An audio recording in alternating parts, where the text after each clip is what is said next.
Welcome back to another episode of Doodle365 on the LucasFiles. This is day 44, February 13th, and today the calendar is having me draw an airplane.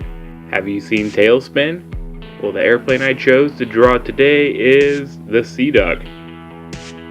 Hope you enjoy.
And that concludes today's episode. If you enjoyed the video, please feel free to hit that subscribe button, click like, and leave a comment. You can also interact with me through my social media, which is listed here to the right and down below. Don't forget to check out my channel's other playlists for new content.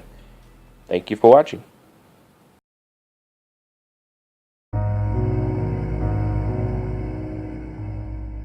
Why'd I save that?